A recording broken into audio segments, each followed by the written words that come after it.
like to invite our judge, Mr. Gerald Crawford, Adjunct Lecturer of Hong Kong U Space, to present awards to the winners of the senior division. Meanwhile, we would also like to invite Mr. Gerald Crawford to give us some variable comments. Let's welcome Mr. Crawford.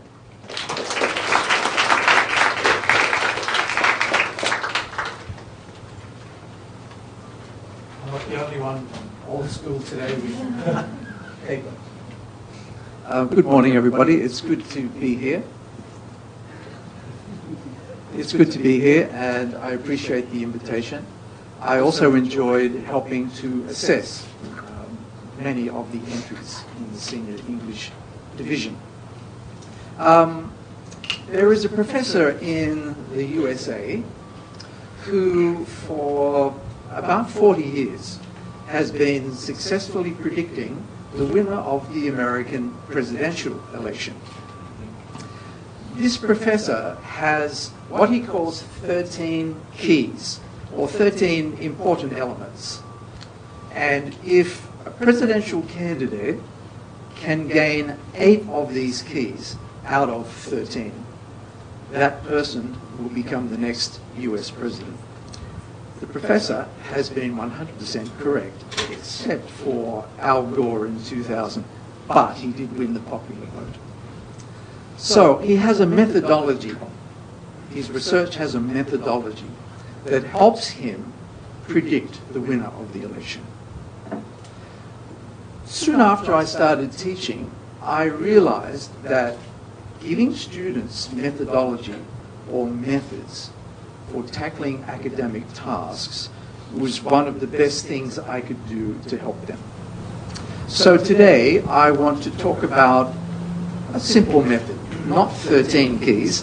We haven't got all day. I might cover 4 or 5.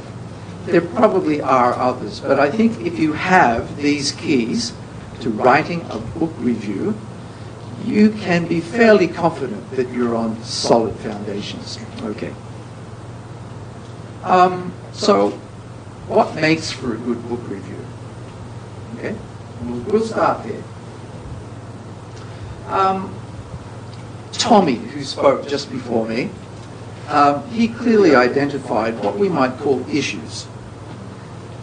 A writer always wants to explore issues, to expose the reader to issues, to ideas, concepts.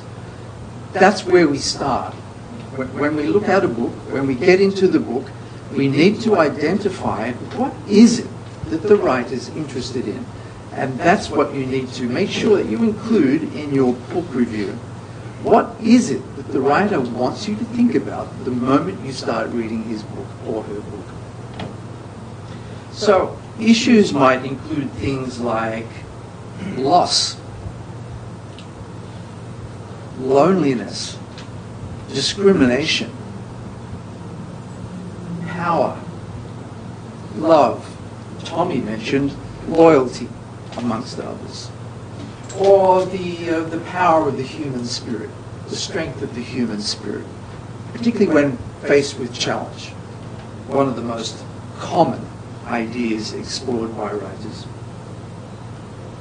So a starting point is knowing which particular issues your chosen book covers. Next, we get to the basics, the meat and potatoes, plot, character, events. The plot of the story will always expose you to the issues that the writer has chosen to talk about. Characters and events can illustrate these issues. They can demonstrate how they operate in the world of the novel. Actions and dialogue highlight crucial concepts, values, beliefs. Events can show us the writer's issues, how they play out in the world of the story, how they can affect the characters in the story. The actors, characters in the story, can exemplify or personify these issues. So a good review will always include this kind of information. Key moments, key dialogue. all from the book, should be scattered throughout a good review. Also, if possible, and what I mean there is, if you feel that intellectually, as a student, you're up to this challenge, so, if possible, give examples of the writer's style. They are writing in English. They will have a style. They'll have a tone, a voice. They'll have a vocabulary. They'll have a way that they express themselves. Can you identify the writer's style, how they use language? And can you grab some examples from your book and put them in your review? Again, scatter them throughout your review. So the writer's style can help capture our imagination, can draw us into this story. We might say they have a particular turn of phrase. So finally, what else does a good review need? Well, Tommy also mentioned critical thinking. We don't just summarize the story, we don't just identify the characters, we don't just identify the issues. No, we have to process all of that ourselves as human beings, the audience of the writer. We have to process all of that. What was the writer's message? We have to critique what it is that we read. Did the writer do a good job of examining those issues? So we have to think critically. They've published a book and they say, well, this is what I'm covering, so all right. Did they? In your opinion, as the reader, did they do a good job? Think critically. Do the characters, do the events, do the dialogue, do they all advance the writer's issues? Do they promote the ideas that he or she say the book is about? Does the book impress you as a reader? Do you want to continue reading it, or do you tune out after a while and put it down? Do they hold and grab your attention? Once you finish the book, do you put it down and forget about it? Return it to the library and say, well, okay, that's it? Or do you want to read it again?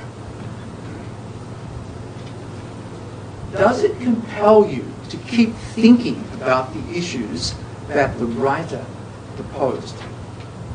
Do you keep thinking about them? Do you engage with them? Do they leave a mark on you? A good book will leave a mark on you. It will impress you greatly, perhaps for all of your life.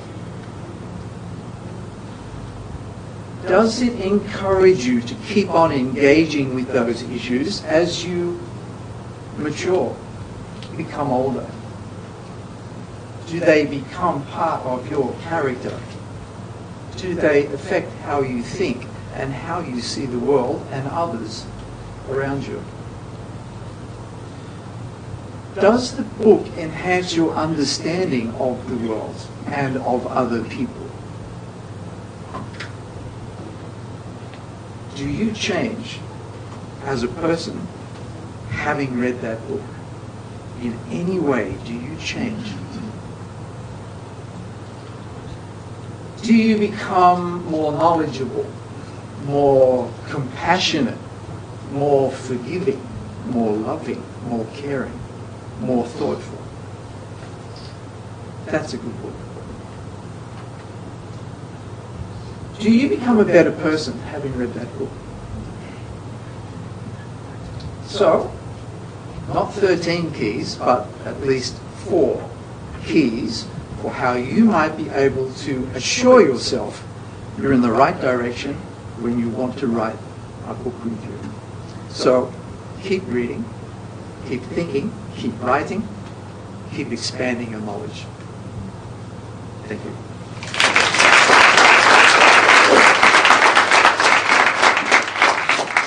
Thank you, Mr. Crawford, for giving us a speech and share your comments about writing to us and the fellow students. It was phenomenal. Thank you so much. Now, may I ask you to present the awards to the winners of the senior division?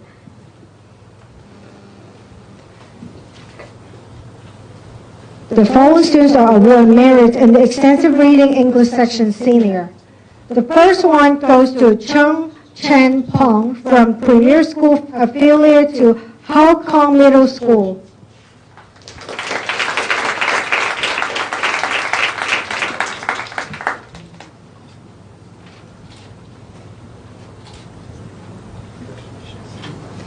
The next one is Fong Hao Lab from King Peng School.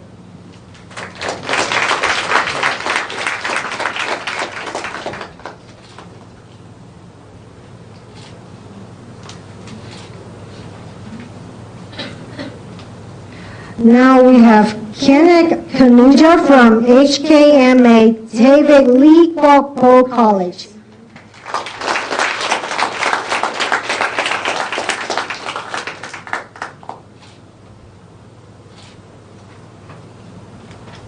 The next one is Gabriel Faith D. Goldsman, also from Caritas Tuen Mun Martin Foundation Secondary School.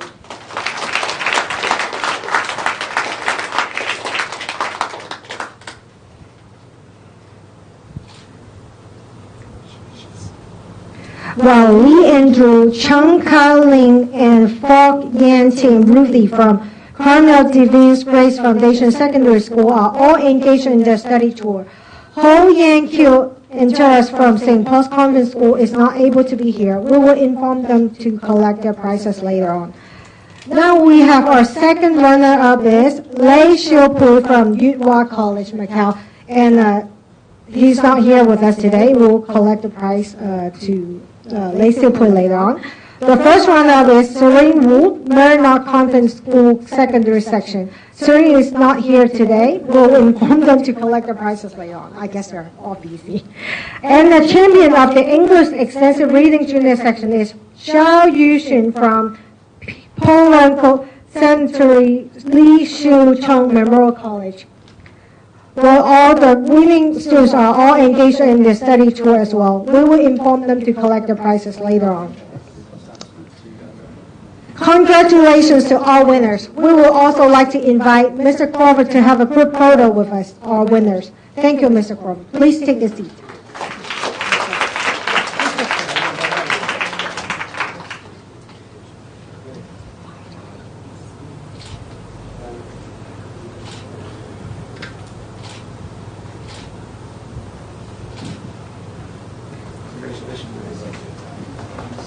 Thank you, Mr. Crawford. Please take a seat.